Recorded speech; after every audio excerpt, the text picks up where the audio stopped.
खुशी का कोई ना कोई कारण होना चाहिए कि नहीं? खुशी का कोई ना कोई कारण होना चाहिए। जब कोई ना कोई कारण होता है तभी तो हम खुश होते हैं, नहीं तो बेबात में हम खुश होते फिरेंगे तो पगला कहेंगे हमको, है ना? सो हमेशा प्रभु में परमेश्वर का वचन कहता है कि हम आनंदित रहें ना। सो प्रभु आप सबको बहुत बहुत आशीष दे। और मैं चाहता हूं कि इस वक्त हम गॉस्पेल ऑफ जॉन को खोलेंगे, यूहन्ना रचित सुसमाचार और उसका 16 अध्याय, गॉस्पेल ऑफ जॉन चैप्टर 16 और वर्सेस 23 to 28, 23 से लेकर 28वें आयत तक देखेंगे। और मैं फिर दोहरा देता हूं एक बार और, यूहन्ना रचित सुसमाचार 16 अध्याय 23 से लेकर के हम 28वें आयत तक देखेंगे। और मैं आशा करता हूं कि आप सबको अपने बाइबल में ये मिल गया होगा वचन।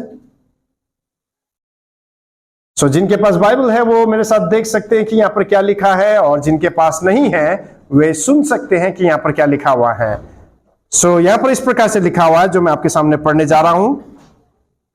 उस दिन तुम मुझसे कुछ ना पूछोगे, मैं तुमसे सच सच कहता हूं, यदि पिता से कुछ मांगोगे तो वह मेरे नाम से तुम्हें देगा। अब तक तुमने मेरे नाम से कुछ नहीं मांगा, मांगो तो पाओगे ताकि तुम्हारा आनंद पूरा हो जाए। मैंने ये बातें तुमसे दृष्टांतों में कही हैं, परंतु वो समय आता है कि मैं तुमसे फिर दृष्टांतों में नहीं कहूंगा, परंतु खोलकर तुम्हें पिता के विषय में बताऊंगा। उस दिन तुम मेरे नाम से मांगोगे, और मैं तुमसे यह नहीं कहता कि मैं तुम्हारे लिए पिता से विनती करूंगा, क्योंकि पिता तो आप ही तुमसे प्रेम रखता है, इसलिए कि तुमने मुझसे प्रेम रखा है और यह भी विश्वास किया है कि मैं पिता की ओर से आया। मैं पिता की ओर से जगत में आया हूं, मैं फिर जगत को छोड़कर पिता के पास जाता हूं। आमीन। प्रभु अपने वचन पढ़े जाने और सुने जाने में आशीष दे। आइए हम अपने सर को झुकाएं और छोटी सी प्रार्थना के द्वारा आज के वचन को सुनने के लिए और ग्रहण करने के लिए हम अपने मनों को तैयार करें। जीवित महान परमेश्वर पिता, हम धन्यवाद करते हैं आपके प्रभु वचन के लिए, जो कि आपका आत्मा के इंस्पिरेशन में लिखा गया है, और हर एक वचन आत्मा और जीवन दोनों ही है, जो दो धारी तलवार से भी ज्यादा तेज है, जो हमारे हड्डी हड्डी गुदो गुदो को भेदने में सक्षम है। और प्रभु हम धन्यवाद करते हैं कि सचमुच में आपका ये वचन हमारे शिक्षा, हमारे सुधार के लिए अति उपयोगी है। इस वचन के लिए हम धन्यवाद करते हैं, जो आग की भट्टी में 7 बार ताए गए सच्चे सोने से भी ज्यादा खरा है प्रभु, और बेशकीमती है। तेरे वचन के खुलने से उजाला होता है और अंधकार दूर हो जाता है। प्रभु हम धन्यवाद करते हैं कि आपका वचन इस जीवन के सफर में हमारे पांव के लिए दीपक और मार्ग के लिए उजियाला है। हम प्रार्थना करते हैं कि आपका वचन प्रभु हमारे मध्य में पूरा पूरा आदर, सम्मान और महिमा पाए। हमारे कानों को खोल दे कि हम आपके वचन को प्रभु लौ लगाकर सुन सके, और हर एक वचन को अपने हृदय में छिपा कर रख सके, कि हम तेरे विरोध में पाप ना करें प्रभु। वरन प्रभु जिस उद्देश्य से तूने ये वचन को भेजा है, उस वचन के अनुसार करने की चौकसी करते हुए पूरा पूरा फल हम तेरी महिमा के लिए ला सके। जो मैं कमजोरता के साथ खड़ा हूं प्रभु, तेरा आत्मा मुझ पर जुम्बिश करे, मेरे हृदय के मनन और मुंह के वचन पर आशीष दे, ताकि तेरे सुनने वाले बेहद आशीषित हों। यीशु आपके अत्यंत पवित्र सामर्थी नाम में, आमेन। सो अभी हमने जो वचन पढ़ा उसमें फिर से 23वां आयत को मैं लेना चाहूंगा, जो कि आज का हमारा मनन वचन है। उस दिन तुम मुझसे कुछ ना पूछोगे, मैं तुमसे सच सच कहता हूं, यदि पिता से कुछ मांगोगे तो वह मेरे नाम से तुम्हें देगा। आमेन। सो यहां पर अंग्रेजी में इस प्रकार से लिखा है, एंड इन दैट डे, उस दिन। अब ये कौन से दिन की बात कर रहे हैं? कौन से दिन की बात कर रहे हैं? ये उस दिन की बात कर रहे हैं जब यीशु मसीह हमारे मध्य में से उठा लिए जाएंगे।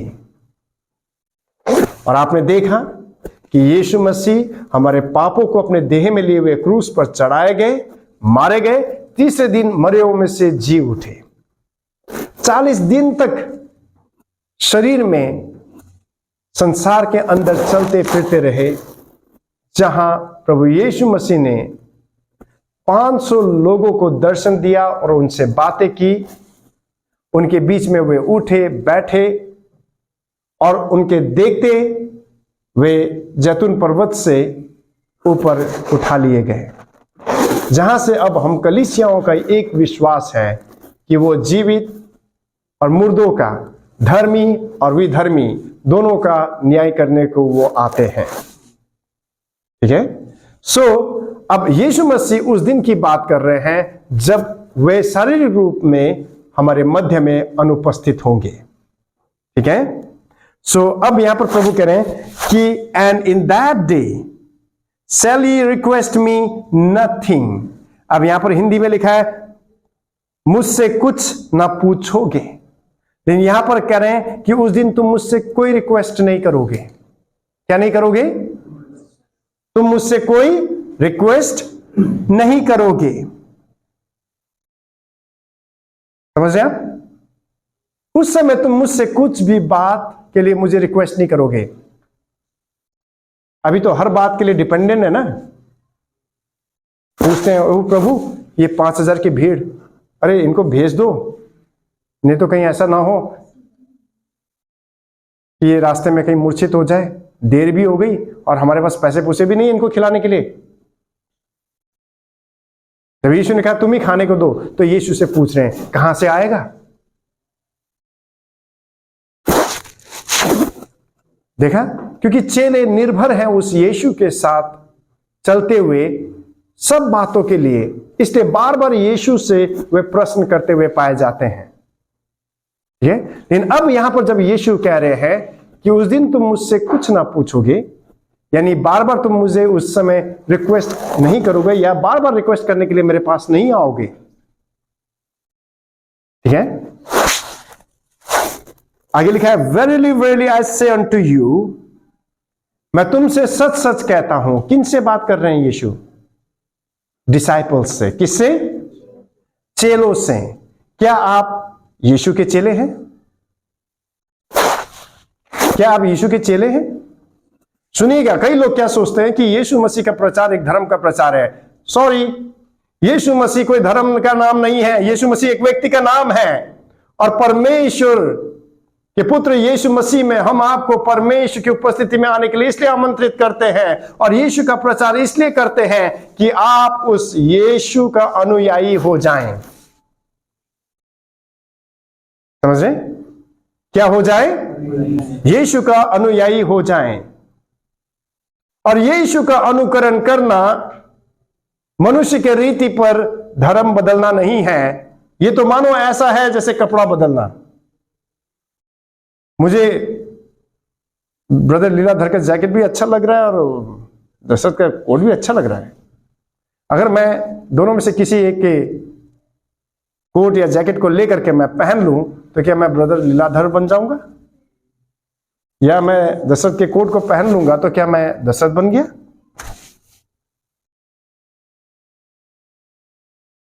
समझ रहे हैं? कभी नहीं। हम कुछ यही गलती करते हैं और इतने भावुक होते हैं कि लड़ मर पड़ते हैं। वो मूर्खता है। समझ रहे हैं? वो क्या है? मूर्खता है। हमें परमेश्वर ने अपने पुत्र यीशु मसीह में इसलिए बुलाया कि हम क्या करें? उसका अनुकरण करें। क्या करें? सुनिएगा, बोलिए चेले। भाई गाना था, हम यीशु मसीह के चेले हैं, हम दुनिया में धूम मचा देंगे। शायद आप में से बहुतों को मालूम होगा, नहीं भी होगा, लेकिन एक बात मैं कह रहा हूं, चेले कौन है? कौन है चेले? क्या करते हैं? जो अनुकरण करते हैं। आप जानते हैं चेले जो है वो होते हैं जो हमेशा सीखते हैं। क्या करते हैं? जो हमेशा सीखते हैं। जिस दिन, आप में से कितने लोग यकीन करते हैं कि लर्निंग प्रोसेस कभी खत्म नहीं होता है? लर्निंग प्रोसेस कभी खत्म नहीं होता। और जिस दिन आपका लर्निंग प्रोसेस खत्म हो जाएगा, जहां आपने कहा अब तो मैं मास्टर हो गया हूं, मुझे सीखने की कोई जरूरत नहीं, समझ लो आपकी जिंदगी वहीं खत्म।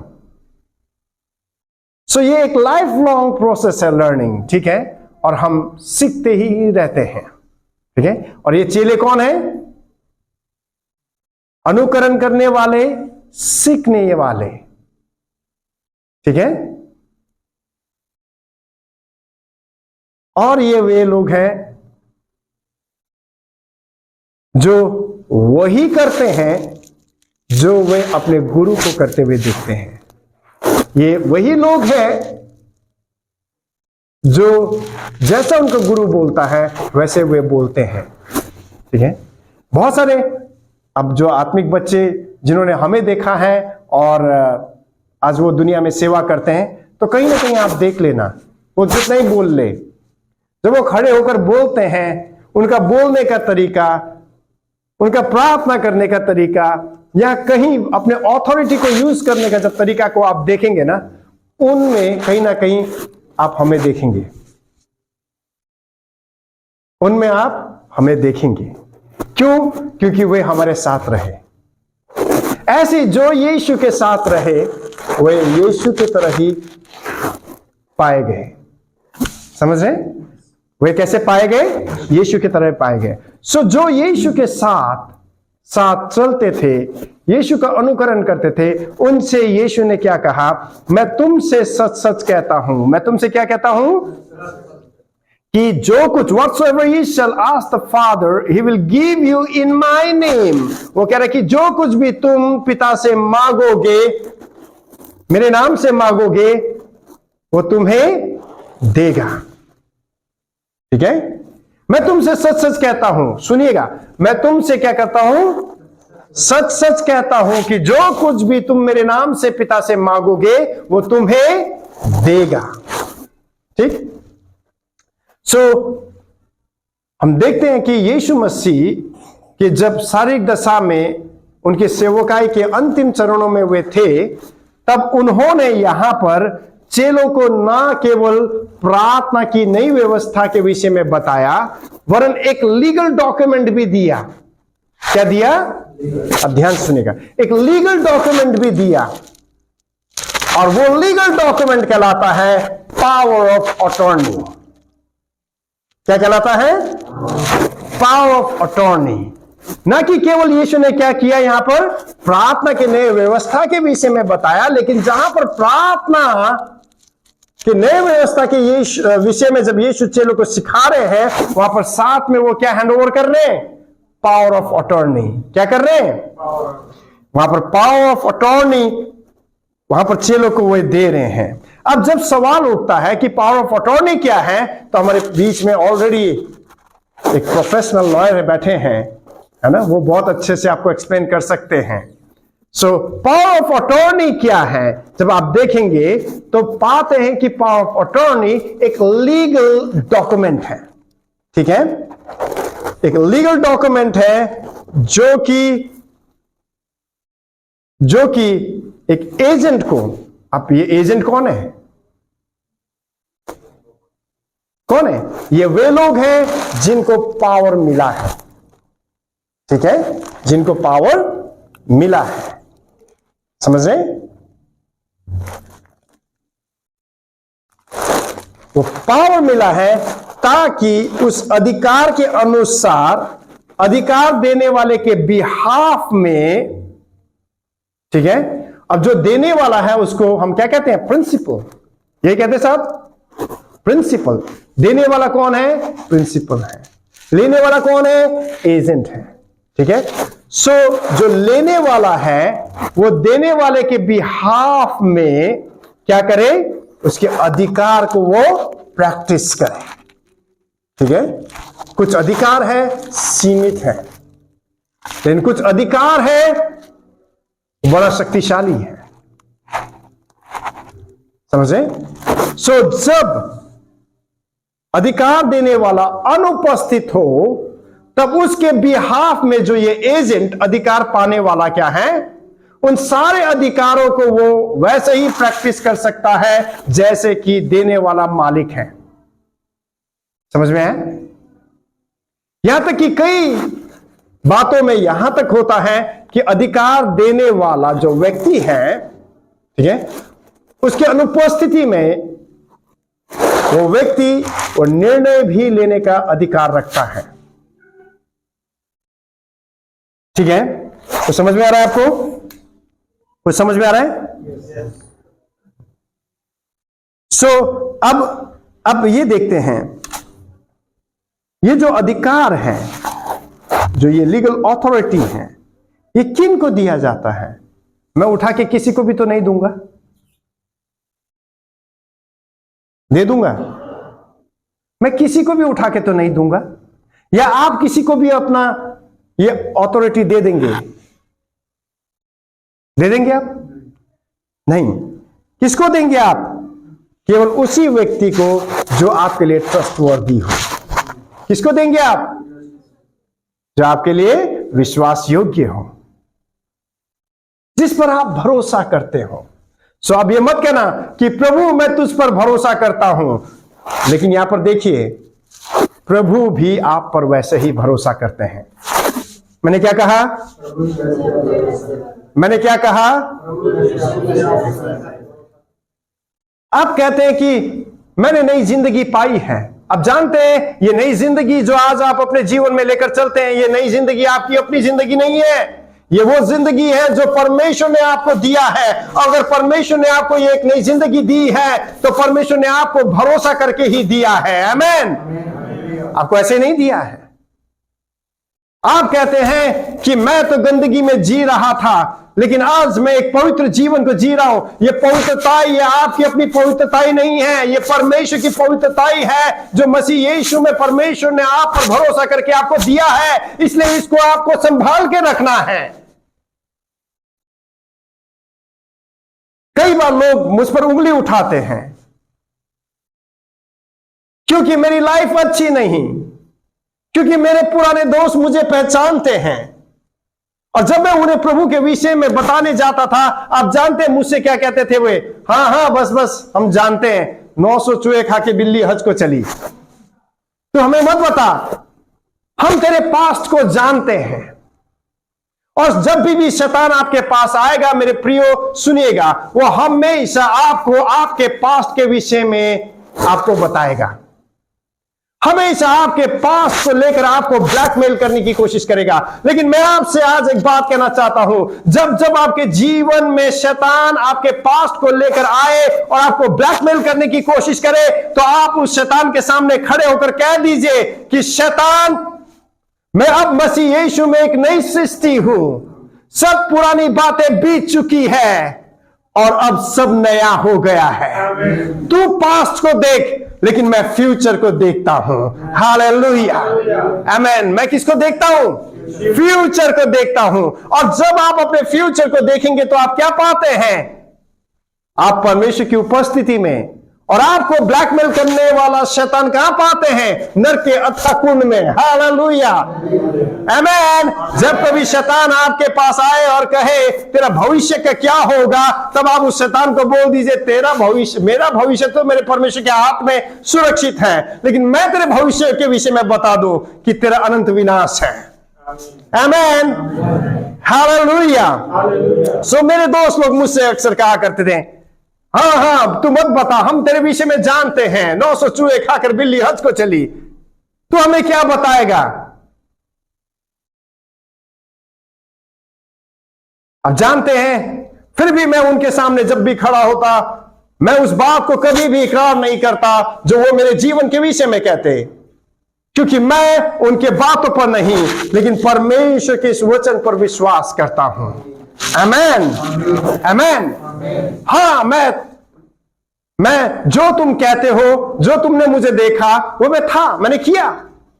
आज भी मैं सिद्ध नहीं हूं, आज भी मैं परफेक्ट नहीं हूं। आप में से कितने लोग मानते हैं कि आज भी आप में से आप लोग जो हैं वो परफेक्ट नहीं हैं। Be honest. मैं मानता हूं मैं परफेक्ट नहीं हूं, लेकिन यहां पर एक बात मैं आपको बता देना चाहता हूं कि हमारे पास चौक है कि नहीं। यहां पर चौक है। ओके, आप में से कितने लोगों के जीवन में इस मसीह जीवन के सफर में चलते फ्लक्चुएशन आया है या फ्लक्चुएशन का सामना किया है? मैंने भी किया, मैं भी करता हूं। क्या आप नहीं करते? आप करते? चौक है नहीं है? ओके, कोई बात नहीं, चौक नहीं है, लेकिन मैं ऐसे ही बता देता हूं। यहां पर हमारे पास मेडिकल स्टाफ है ना, और मैंने देखा जब कभी हम जब जाते हैं हॉस्पिटल में तो मरीज के सामने एक टीवी लगा हुआ है ना, उसको मॉनिटर बोलते हैं आप। हाँ, अब उस मॉनिटर को जब देखते हैं तो वहां पर क्या दिखाई देता है? ऊपर नीचे ऊपर नीचे ऊपर नीचे। देखा ना आपने? हाँ, ईसीजी है ना, वो क्या बताता है? ऊपर नीचे ऊपर नीचे ऊपर नीचे। भले हम चिंता में हैं, लेकिन जब उसका ग्राफ ऊपर नीचे देखते हैं तो हमें तसल्ली रहता है, कम से कम जिंदा तो है नहीं। लेकिन जरा सोचे कि वो देखते देखते सीधा हो जाए, फिर क्या होगा? इसका मतलब गया। यही है ना। आपको दुनिया में लोग यही बात करेंगे, कहेंगे आओ हम सीधी जिंदगी की बातें करें, तुम्हें कोई दुख नहीं है, तुम्हें कोई तकलीफ नहीं होता, अरे या तो सब अच्छा है अच्छा है। इट मीन्स वहां पर कुछ ऐसा नहीं है। मुर्दों का, समझ रहे हैं, मुर्दों का बड़ा ढेर लगा है। बाइबल कभी भी इसकी बात नहीं करता लाइफ में, दैट मीन्स डेड।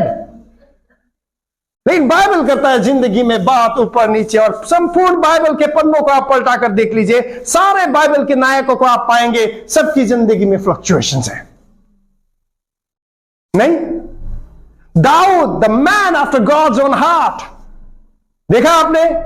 अब दाऊद वही प्रार्थना कर रहा है, प्रभु तू मुझे अपने जुफे से धो तो मैं हिम से भी ज्यादा सफेद हो जाऊंगा।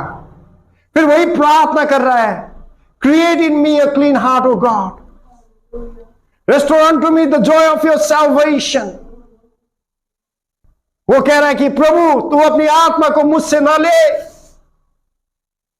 वही प्रार्थना कर रहा है। देख रहे हैं आप? क्यों? इसका मतलब क्या समझ में आता है? उसके जीवन में भी, मूसा के जीवन में देखिए, इतना बीपी बढ़ गया। अभी हमने पढ़ा ना भजन 106 में, बेचारे का बीपी बढ़ा दिया मंडली ने।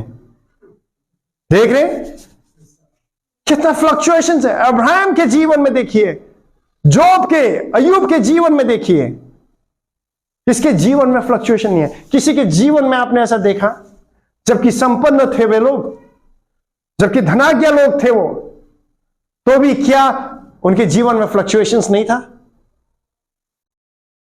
हम सबके जीवन में ये फ्लक्चुएशंस आते हैं, आज भी मेरे जीवन में आते हैं। मेरे जीवन में कभी उतर और कभी चढ़ाव, कभी अच्छा महसूस करता हूं तो कभी नहीं करता हूं, कई बार बहुत आत्मिक महसूस करता हूं तो कई बार प्रार्थना करना भी भारी हो जाता है। क्या आपके जीवन में भी होता है? निश्चय मैं कहता हूं होता है। लेकिन इस बात के कारण आप कभी निराश ना हो कि आज प्रार्थना में मैं प्रार्थना नहीं कर पाया, आज मेरा शरीर बहुत भारी रहा, मैं बीमार हो गया और मैं चाह करके भी मैं आज सुबह प्रार्थना के लिए नहीं उठ पाया। निराश मत होइए। मुझे वो गीत बहुत अच्छा लगता है, यस जीसस लव्स मी। ये गाना कैसे बना आपको मालूम है? एक छोटा बच्चा था जो कैंसर के कारण उस समय में मर रहा था। उस समय कैंसर का कोई इलाज नहीं था और हर पल वो बच्चा दर्द में तड़पता था। और जब जब वो दर्द में तड़पता था, उसकी मां को मालूम था कि मेरा बच्चा धीरे धीरे मर रहा है। मैं रोज उसको देख रही हूं, लेकिन एक दिन ये बच्चा मुझे नहीं दिखेगा। तो वो बच्चे को तसल्ली देती थी स्वर्ग के विषय में और कहते थे कि एक दिन हम प्रभु की उपस्थिति में मिलेंगे। और उसके लिए जब जब उसको दर्द होता, वो बच्चा तड़पता, सो नहीं पाता, तब उसकी मां उसके लिए गाना गाती थी, Jesus loves me, this I know, for the Bible tells me so. उसमें एक लाइन है, little ones to him belong, they are weak but he is strong, yes Jesus loves me. हमारे जीवनों में कई बार ऐसी स्थिति आती है जहां हम कमजोर पड़ जाते हैं, लेकिन पौलुस एक बात कहता है कि मेरे कमजोरता में उसकी सामर्थ छलकती है। मेरे प्रियो, जब जब हम कमजोर पड़ते हैं, आप निराश ना हो, वो हमारे बिहाफ में सामर्थी परमेश्वर है। हालेलुया।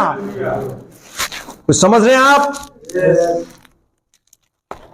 आपके जीवन में भी फ्लक्चुएशन आएंगे जहां कई बार आप अपने आप को वीक एंड फ्रेल आप अपने आप को पाएंगे, but never get discouraged, never get discouraged. एक दूसरे से हाथ मिलाइए और कहें, कभी निराश मत होइए। कम ऑन से इट, कम ऑन से इट, शर्माइए मत, कम ऑन डू इट, बोलिए, खुलिए।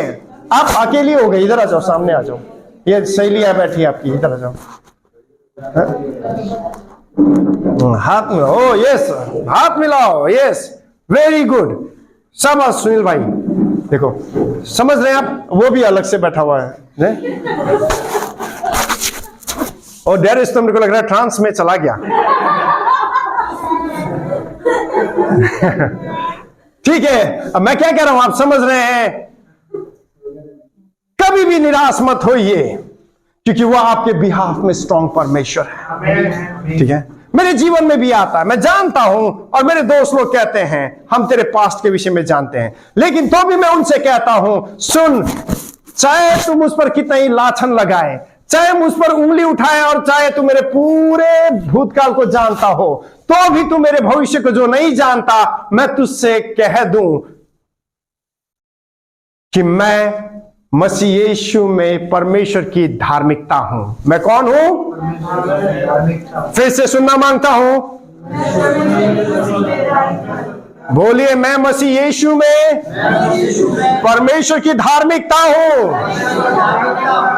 बोलिए, I am the righteousness of God in Christ Jesus. से इट अगेन, आमेन, आमेन। समझ में आया आपको? अब जो मैं धर्मी हूं इसलिए नहीं हूं कि मैं अच्छा काम करता हूं या मैं बहुत बेहतर इंसान हो गया हूं। शायद आपको जब मैं यहां पर खड़े होकर प्रचार करता हूं तो लगता होगा भैया तो अच्छे हैं, लेकिन घर में मेरी वाइफ से पूछना मैं कितना अच्छा हूं, ठीक है, वो तुम्हें बताएगी। ठीक है ना? मैं अभी आपको एंजल की तरह लगूंगा, मेरी पत्नी बता देगी कि मेरा असली रूप कैसा है। सो ध्यान रखना, शादी हो जाएगी तो, ठीक है? समझ रहे मैं क्या कह रहा हूं?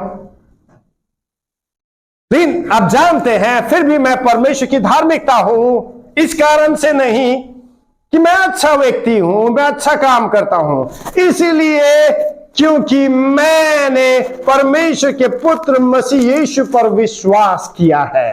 और परमेश्वर का वचन कहता है, जितनों ने उसके पुत्र यीशु मसीह पर विश्वास किया, उन्होंने उसको ओढ़ लिया है। आमेन, हालेलुया।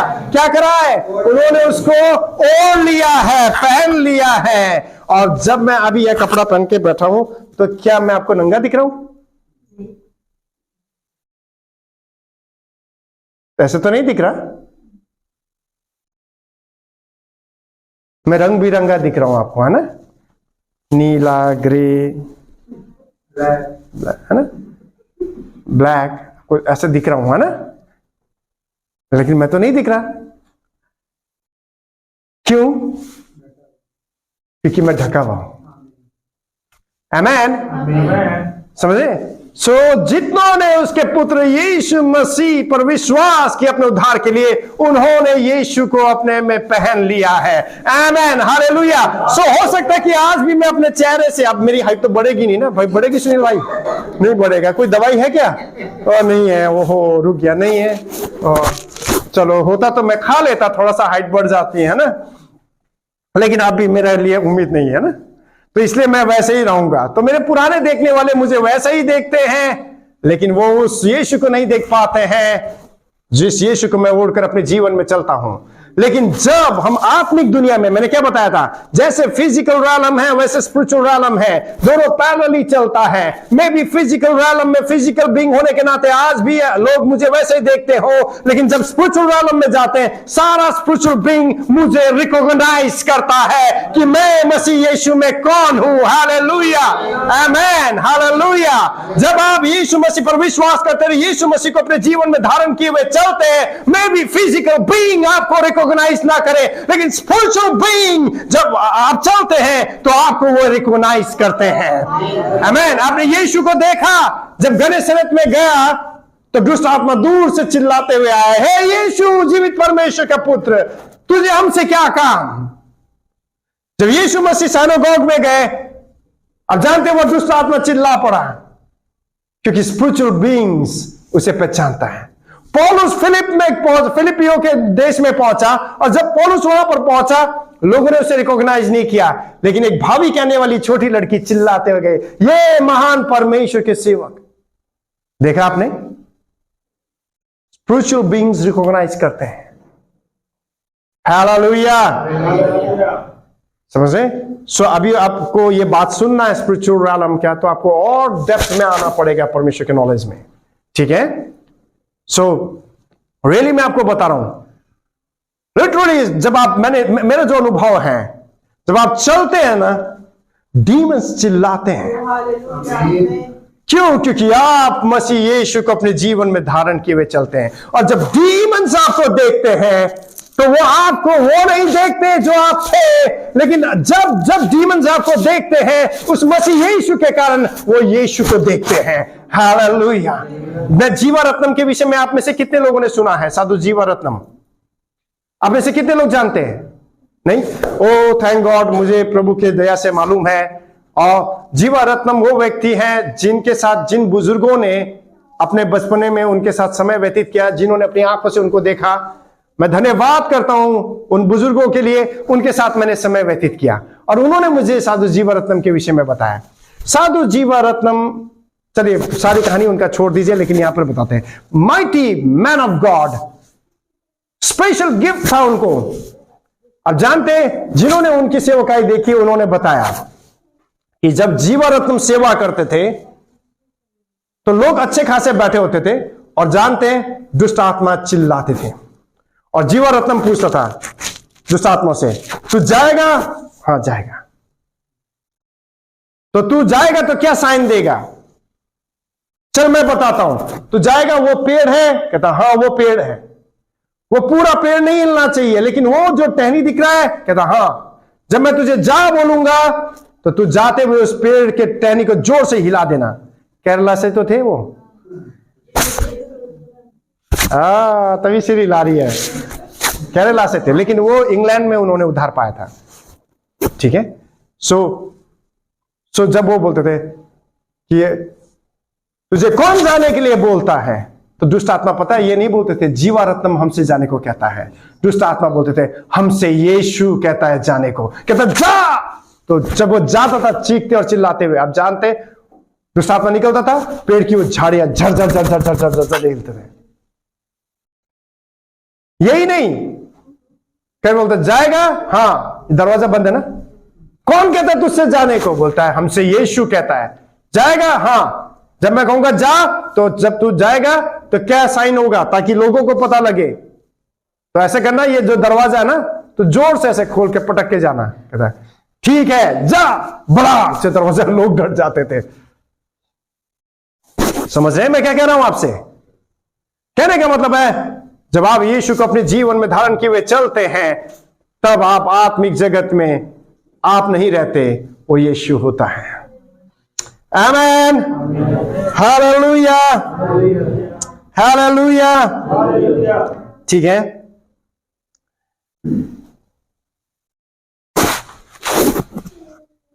तो हम वापस आते हैं।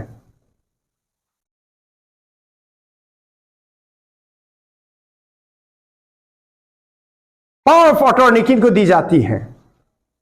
वही जो भरोसा के होते हैं। समझ रहे? और आप कहते हैं आप प्रभु पर भरोसा करते हैं, प्रभु आप पर वैसे ही भरोसा करता है। प्रभु आप पर वैसे ही, सोना नहीं तो बैठ जाऊंगा। अब जानते हैं भरोसा करना क्या होता है। भरोसा, शायद ये बात आपको नहीं मालूम। आपको मालूम है मैं घर का बड़ा बेटा, इन हरकतें अच्छी नहीं थी, आदतें अच्छी नहीं थी। मैंने अपने फादर का विश्वास को तोड़ दिया, मेरी मां का विश्वास मुझ पर से उठ गया। लेकिन आप जानते हैं जब मैंने पराश्चित किया और प्रभु में जब मैं बढ़ने लगा, मैं देखता था मेरे पिताजी मुझ पर भरोसा नहीं कर पाते थे, मुझको लायक ही नहीं समझते थे। जब कोई आप पर भरोसा करता है तो इसका मतलब जानते हैं वो आपको लायक समझते हैं। लेकिन जब आप नालायक समझे जाते हैं, आपको रिस्पॉन्सिबिलिटी नहीं दी जाती, आप पर भरोसा नहीं किया जाता। मुझ पर भरोसा नहीं करते थे, बस इतना ही कहते थे घर का ध्यान रखना। अब मैं तो सिर्फ चौकीदार के तरह ही रह गया, क्योंकि लड़का हूं, बड़ा हूं, उनके नजर में मैं एक, है ना, टॉमी से ज्यादा कुछ नहीं रहा। पैसा हो तो बहन के हाथ में, कुछ बातें हो तो उसके हाथ में, कुछ सीक्रेट है तो उसके पास है, मेरे पास कुछ नहीं है। लेकिन आप जानते हैं कई बार जीवन के सफर में ये बताते बताते मैं टूट गया कि मैं बदल गया हूं। नो आई एम चेंज्ड, मैं वो व्यक्ति नहीं हूं। लेकिन अब हमारे बोलने से क्या होता है, कई बार इस प्रक्रिया में मैं निराश भी हुआ और मुझे लगा कि छोड़ यार, पुरानी जिंदगी सही था, जो था मैं वैसे ही, देखते तो वैसे जीवन जी रहा था, वही बेटर था यार, मैं क्या कर रहा हूं ये, जब मुझ पर कोई भरोसा नहीं है। कई बार एक प्रकार से मन आता था, लेकिन फिर भीतर से एक कोई था जो मुझसे कहता था, बेटा यही सही मार्ग है, तो इसमें से होकर चल। वो मेरे को प्रेरणा देता था, मैं करता रहा। और प्रभु में लौटने के कई साल बाद मैंने देखा, एक दिन मेरे पिताजी बेड में थे, तब चर्च में क्वेश्चन अराइज हुआ कि कौन नेक्स्ट। मैं सारे लायक लोगों के पास, भरोसेमंद लोगों के पास, सबके पास, पढ़े लिखों के पास, सबके पास गया, सबसे हाथ जोड़ के विनती की, क्या लीडरशिप आप लेंगे, क्या आप हमारे पास्टर बनेंगे, क्या हमारी अगुवाई करेंगे। सबने हाथ जोड़ दिए, कह रहा ना ना ना ना ना, कोई नहीं। लास्ट में फिर मैंने प्रभु की उपस्थिति में प्रार्थना की और मैंने कहा, प्रभु मैं एक गाड़ी की स्टेपनी की तरह हूं, तू मुझे इस्तेमाल कर। मैं जबकि लायक नहीं हूं, लेकिन फिर भी मैं यहां हूं।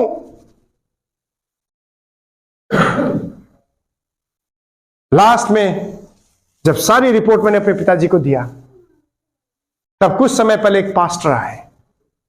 प्रभु की आत्मा ने उस बुजुर्ग पास्टर के मन में कार्य किया और उन्होंने कहा, बेटा प्रभु की आत्मा ने कहा मैं तेरी सहायता करूं और मैं तुझे इस कलीसिया में सेवक होने के लिए ऑर्डेन करूंगा।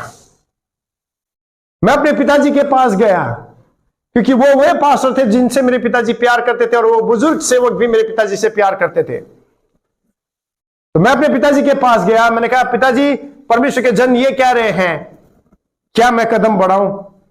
उन्होंने मेरी ओर देखा, ऐसा लगा जैसे उनकी आंखों में एक नई चमक आई। शब्द नहीं था, क्योंकि 1/2% पूरा पैरालाइज था। मैंने कहा, ठीक है, क्या आप मुझ पर भरोसा करते हो? तब उन्होंने पहली बार आंखों में आंसुओं के साथ अपना भरोसा मुझ पर जताया। जिस विश्वास को मैंने खो दिया, उसको वापस पाने में मुझे कई साल लगा। और जब उन्होंने मुझ पर भरोसा किया, अपने पूरे किए गए सेवकाई का भार आखिर में मेरे हाथ में सौंपा। मैं यही कहना चाहता हूं आपसे, समझ रहे हैं आप? जब आप पर भरोसा किया जाता है तो भरोसा करने वाला आपको लायक भी समझता है।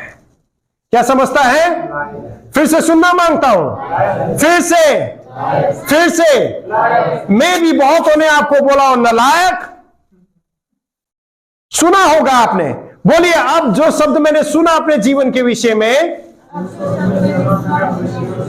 जो मुझसे कहते थे नालायक, मैं उस बात को खंडित करता हूं अपने जीवन में। बोलिए आमीन। क्योंकि मेरे परमेश्वर ने मुझे मसीह यीशु में लायक जाना है। मैं लायक हूं, मैं लायक पिता का लायक संतान हूं। आमीन। समझ रहे आप? सो यहां पर चेलों को प्रभु यीशु मसीह ने क्या दिया? एक लीगल डॉक्यूमेंट दिया, जिसको हम क्या बोल रहे हैं? Power of attorney. क्या बोल रहे हैं? Power of attorney. पिछले संडे आपने सुना था टॉकिंग ट्री के विषय में, याद है आपको? आपसे बात किया सप्ताह में तो आपके किसी पेड़ ने आपसे, या सुना ही नहीं है आपने? जरूर सुना, जरूर जरूर बात तो किया होगा। आपने नहीं सुना तो अलग बात है, बहुत अच्छी बात है। फिर मैं कहता हूं बात करता है नहीं। आज मैं आपको पावर ऑफ अटॉर्नी के बारे में बता रहा हूं। समझ रहे? ये एक लीगल डॉक्यूमेंट है। समझ रहे? ये एक लीगल डॉक्यूमेंट है जो भरोसा के साथ आपको दिया गया है। क्या किया गया है? क्या किया गया है? सो अब आप के पास क्या है? Power of attorney. क्या है? जब पावर ऑफ अटॉर्नी दिया जाता है तो कागजात में कहीं तो मेंशन होगा ना, वकील साहब, होता है मेंशन ना, कि भाई इसको ये पावर ऑफ अटॉर्नी दी गई, मेंशन होता है ना कागज में। सो आपके पास कोई लीगल डॉक्यूमेंट है कि आपको पावर ऑफ अटॉर्नी दिया गया है? कहां पर? Where in the Bible? अभी तो बताया था, जॉन चैप्टर 16 वर्स 23 to 28। ये लीगल डॉक्यूमेंट है। समझ रहे हैं ना? ये पावर ऑफ अटॉर्नी आपको यहां हैंड ओवर किया गया है। आमीन। सो आप बोल सकते हैं मेरा पावर ऑफ अटॉर्नी यहां पर है। देख रहे हैं आप? हालेलुया। अब जब पावर ऑफ अटॉर्नी आपको मिला है तो ये किस लिए मिला है आपको? कि आप पिकनिक करें, डांस प्रोग्राम करें? किस लिए? किस लिए दिया गया आपको ये पावर ऑफ अटॉर्नी आपको क्यों दिया गया? जरा सोचो ना।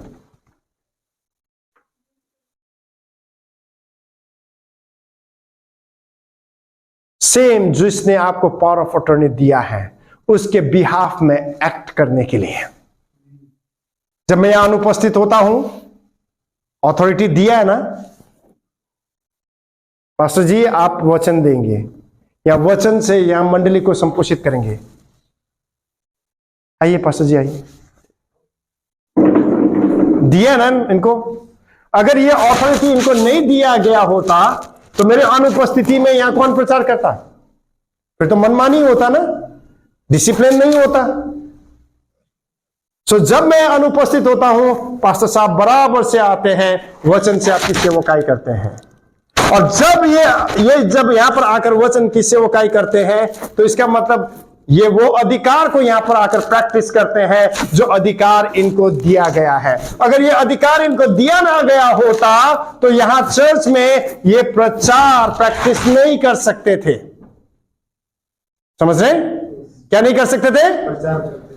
कई लोग पास्टर को तुच्छ समझते हैं, लेकिन लोगों को नहीं पता। मैं आपको ये समझाने के लिए, जब तक बाप जिंदा होता है ना, बाप का वैल्यू नहीं होता है। जब किसी का बाप मर जाता है तब कहता है निकम्मा ही होता, जिंदा होता तो बहुत अच्छा होता है। जब तक पति जिंदा होता है औरत को चिंता नहीं होता, जब पति चला जाता है तब कहता है। समझिए? मैं 2 दिन अभी घर में नहीं रहा, अभी बीच से कुछ बातें हो गई मैनेज करना, तब मेरे वाइफ फोन करके बोलते बहुत याद आ रही है। क्या मजा आया, अब याद आया ना, अब पता लगे मेरा वैल्यू।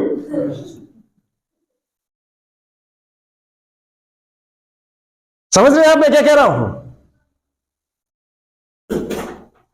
तो जान रहे हैं आप?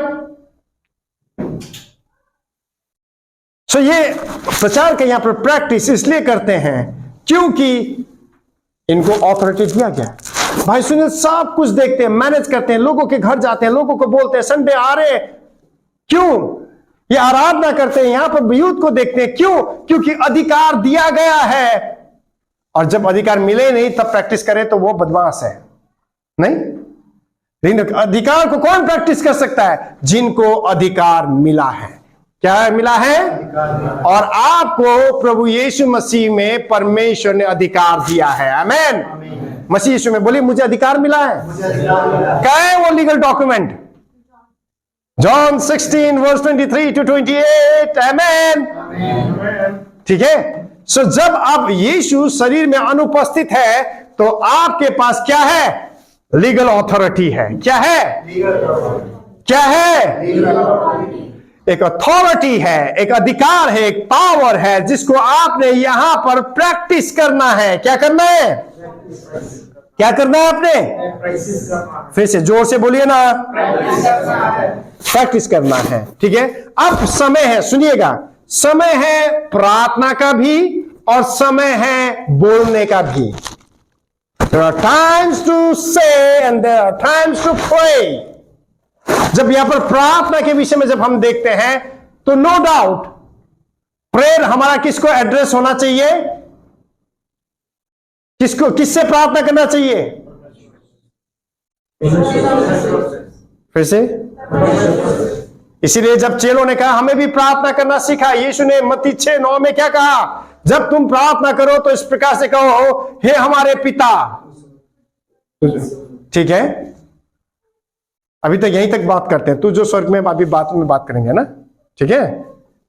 लोग नहीं समझते हैं, फिर बोलेंगे मरे हुए आदमी से बात कर रहे हैं, क्योंकि जो मर जाता है उसकी भी तो स्वर्गीय लगा देते हैं ना वो लोग, नहीं? ऐसे करते ना, पता नहीं स्वर्ग गया कि नहीं गया, बाहर लगा देते हैं स्वर्गीय ना। तो सुनिएगा, अब जब यीशु ने कहा कि तुम प्रार्थना करो तो क्या कहो? हे हमारे पिता। किसको एड्रेस करना है प्रेयर? किसको? अब हम किसके नाम से प्रार्थना करते हैं? पिताजी को पिताजी के नाम से प्रार्थना करते हैं। किसके नाम से? किसके नाम से? एक बार सुन रहा था एक जगह, बार बार वो प्रार्थना, हे यीशु की माता मरियम हमारे लिए प्रार्थना करो, हे यीशु की माता मरियम हमारे लिए प्रार्थना करो। कभी कभी तो इतना हताश हो जाते, बोलते हे सेंट माइकल हमारे लिए प्रार्थना करो। वो सोचते हैं कि यीशु की माता मरियम जो है वो तो यीशु से भी बड़ी है, लेकिन उनको नहीं पता प्रेरितों के कार्य में बपतिस्मा पाने के लिए उनको भी इंतजार करना पड़ा। उद्धार केवल यीशु के नाम में है। स्वर्ग के नीचे फिलिपियो 2:9-11 में अगर आप देखेंगे तो वहां पर लिखा है कि for God has exalted him and given him the name above every name.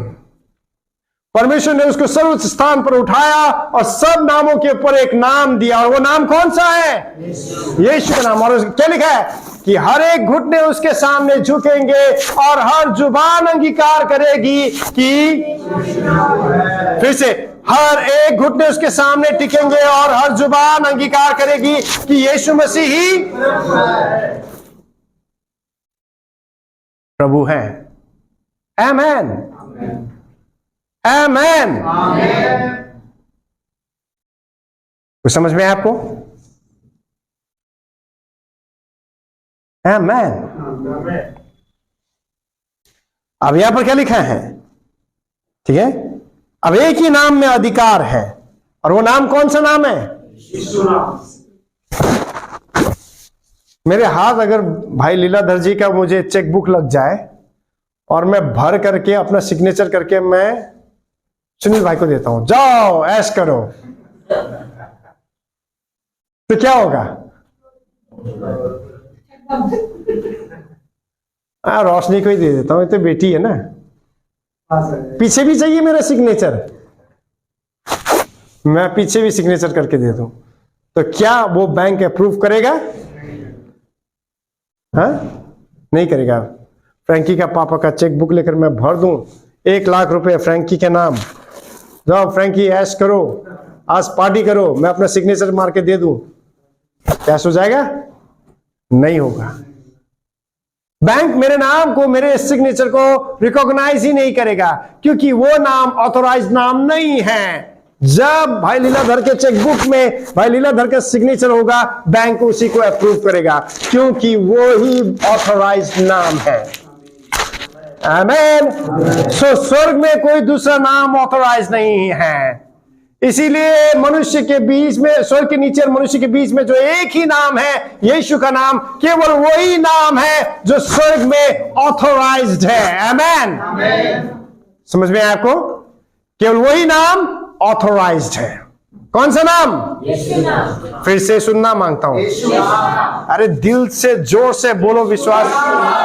हाँ, समझ रहे?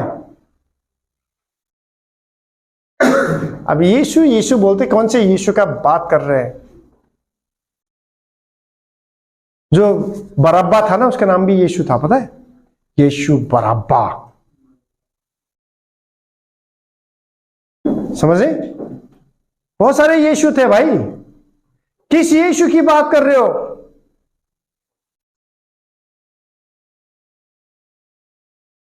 मैं कहता हूं केवल उसी यीशु की मैं बात करता हूं, और जिस यीशु की मैं बात करता हूं, केवल वही नाम रिकॉग्नाइज है जिस पर मैं दिल से विश्वास करता हूं और मुंह से अंगीकार करता हूं।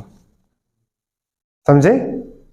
जिसका मैं दिल से विश्वास करता और मुंह से अंगीकार करता हूं कि यीशु ही प्रभु है, केवल वही यीशु का नाम ऑथोराइज्ड है।